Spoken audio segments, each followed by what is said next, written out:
अब हम आपको पॉलिटिकल साइंस में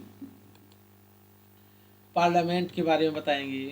पार्लियामेंट में लोकसभा क्या होती है, राज्यसभा क्या होती है, ये सब चीज़ें, ठीक है ना। ये आपका जो है हमारी पार्लियामेंट है, भारतीय संसद। क्या है आपकी ये भारतीय संसद।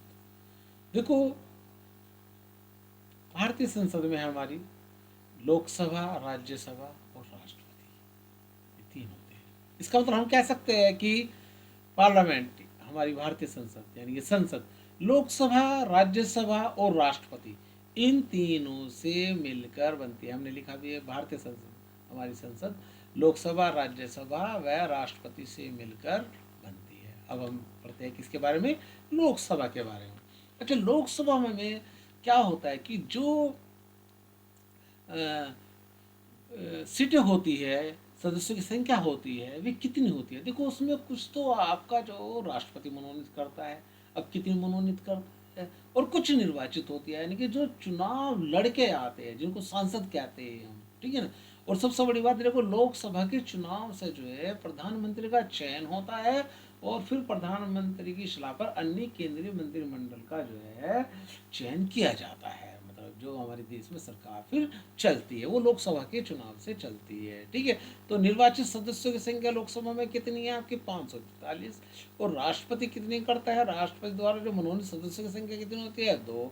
यानी कि टोटल हमारी कितनी होंगी आपकी, 545। ये चीज़ आपकी समझ में आ गई होगी, ठीक है। अच्छा जी, उसके बाद आगे बढ़े। लोकसभा का जो सदस्य बनने के लिए न्यूनतम आयु कितनी होती है, तो न्यूनतम आयु कितनी है, लोकसभा का सदस्य बनने के लिए न्यूनतम आयु आपकी 25 वर्ष होनी चाहिए। ठीक है, देखो हमने लिखा लोकसभा का सदस्य बनने के लिए कम से कम आयु 25 वर्ष की होनी चाहिए। और लोकसभा का जो कार्यकाल होता है वो कितना होता है, लोकसभा का कार्यकाल अधिकतम 5 वर्ष का होता है। समझ गए आप। ये पहले भी भंग हो सकती है, लोकसभा भंग हो सकती है, मतलब जो है यदि बहुमत सिद्ध ना हो या बीच में समर्थन कोई वापस ले ले, अगर समर्थन से सरकार बनी है और वो अपने समर्थन वापस ले ले और आपके जो है बहुमत से कम सीटें रह जाए तो लोकसभा भंग हो जाती है, सीधी सीधी बात है। लेकिन वरना अगर लोकसभा भंग नहीं होती तो उसका कार्यकाल आपका पूरे 5 वर्ष ही चलता है और अपने नियत समय पर फिर दोबारा से चुनाव होगा लोकसभा का। देखो, इतनी बात आपकी समझ में आ गई होगी। इसी में हम आगे बढ़ते हैं लोकसभा का नहीं, हाँ ठीक है। अच्छा, लोकसभा के चुनाव से ही मैंने क्या बताया, देश में प्रधानमंत्री एवं अन्य केंद्रीय मंत्रिमंडल का चुनाव होता है। ये बात क्लियर होगी आपकी है।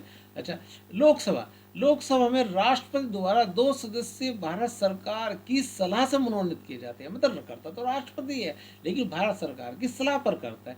कौन होता है वे, जो कि एंग्लो इंडियन होते हैं, ठीक है ना। अच्छा, लोकसभा में अनुच्छेद 81 द्वारा सीटों की जो अधिकतम संख्या दी गई है, अधिकतम संख्या दी गई है वो 552 निर्धारित की गई है। यानी कि लोकसभा में अधिकतम जो है सीटों की जो संख्या हो सकती है वो कितनी निर्धारित की गई है, 552 निर्धारित की गई है। सीधी सीधी बात है। लेकिन फिलहाल हमारे पास 543 प्लस 2 545 है। 543 आपकी निर्वाचित और 2 राष्ट्रपति द्वारा मनोनीत होते हैं, ठीक है ना। ये सब ठीक है। अब राज्यसभा के बारे में आ जाएगा। राज्यसभा देखो, जिसे राज्यों की परिषद भी कहा जाता है।